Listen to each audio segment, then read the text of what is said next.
Praise the Lord.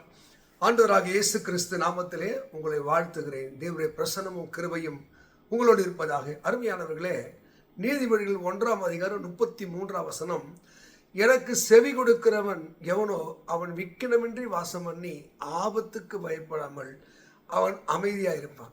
அப்போ ஆண்டவருக்கு, தேவ உபதேசத்திற்கு, ஊழியக்காரருக்கு, இந்த பைபிள் வார்த்தைக்கு எந்த ஒரு மனிதன் செவி கொடுக்கிறானோ அவன் விக்கினமின்றி வாசம் பண்ணி ஆபத்துக்கு பயப்படாமல் இருப்பான். நிறைய பேர் இந்த காது எப்படி கொடுப்பாங்கன்னா கவனிக்க மாட்டாங்க. ஆனால் சொன்னார், காது உள்ளவன் கேட்க கடவன். அப்போ நம்முடைய செவி எதற்கு சாய்க்கிறது? செவியை சாய்த்து அப்படின்னு.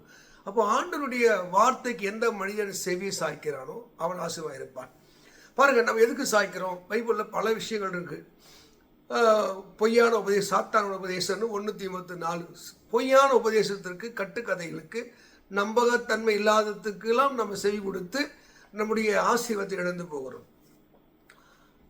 ஆதாம் அதே 3ஆம் தன் மனைவிக்கு செவி கொடுத்து, ஆண்டவர் புசிக்க வேணான்னு சொன்ன அந்த கனியை புசித்ததுனாலே அவங்க வாழ்க்கையில் ஒரு ஆசீர்வாதம் இல்லை.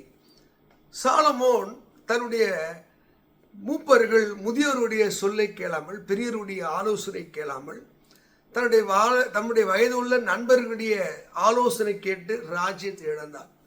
சிலர் தேவனுடைய உபதேசத்திற்கும், தேவனுடைய சத்தியத்துக்கும், தேவனுடைய ஆலோசனைக்கும் தன் செவியை விலக்கி, சொல்வது, கட்டுக்கதைக்கு செவி சாய்த்து போகும் காலம் வரும்.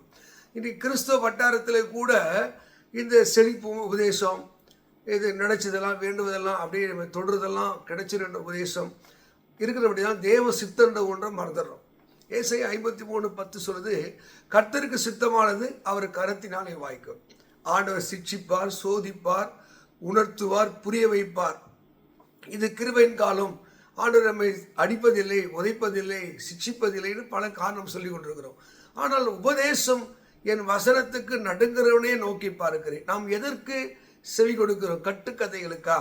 இல்லை நம்மை ஆசைகளை தூண்டுகிற, பணாசை தூண்டுகிற, பொருளாசைகள் தூண்டுகிற, துரிதமாய் பணக்காரா மாற வேண்டும் எண்ணங்களை தூண்டுகிற உபதேசத்திற்கு நம்ம செவி சாய்க்கப்படுகிறதா? இல்லை தேவனுடைய அந்த உண்மையான என் சத்தத்துக்கு செவி கொடுக்கிறவன் எவனோ, என் வாசப்படிலே நித்த விழித்திருந்து என் கதவு நிலையருகே காத்திருக்கிறவனுக்கு அவர் அற்புதம் செய்வேன்னு சொல்றாரு. அவன் தான் பாக்கியவான். அங்கே நீதிமொழி 8 அங்கே 34 வாசிக்கிறோம்.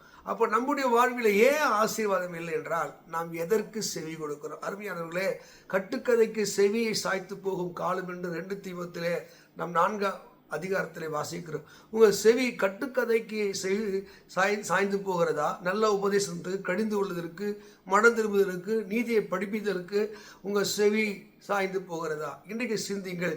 இன்னைக்கு 1 தீமோத்தேயு 4:1 அப்போஸ்தலனாகிய பவுல் எழுதுகிறார், பிசாசு உபதேசங்களுக்கு செவி சாய்த்து போகிற காலம் உண்டு. எத்தனையோ பேர் பரிசுத்த வேதத்திலே இந்த பிரபஞ்சத்து மேலே ஆசை வைத்து ஓடி போனதுக்கு என்ன காரணம்? இந்த உலகத்துக்கு தன் செவியை சாய்த்தபடினாலே. மக்களே, இன்றைக்கு பல சத்தங்கள் வெளியேது வரலாம், பல குரல்கள் கேட்கலாம். இயேசு யோவான் 10 சொல்கிறார், என் ஆடுகள் என் சத்தத்திற்கு செவி கொடுக்கும். நீயே நானும் இயேசு அப்பாவுடைய ஆடுகளாக இருந்தால், அவர் பின்னாடி போகிற ஆடுகளாக இருந்தால், அவர் மேய்ச்சலில் இருக்கிற ஆடுகளாக இருந்தால், அவருடைய சத்தத்துக்கு மாற்றம் நாம் செவி கொடுக்க வேண்டும். உலகத்தில் பல சத்தங்கள் வரும். நம்முடைய திசை திருப்பதுக்கு, நம்ம ஓடுகிற ஓட்டத்தை வழி மாற செய்வதற்கு இயேசு எதற்காக அழைத்தாரோ அந்த அழைப்பை நோக்கி, லக்கை நோக்கி அப்போஸ்தலனாகிய பவுல் பிலிப்புக்கு சபைக்கு எழுதுகிறார், நான் எதற்காக பிடிக்கப்பட்டனோ அதை அடைய ஆசையாய் ஓடுகிறேன்.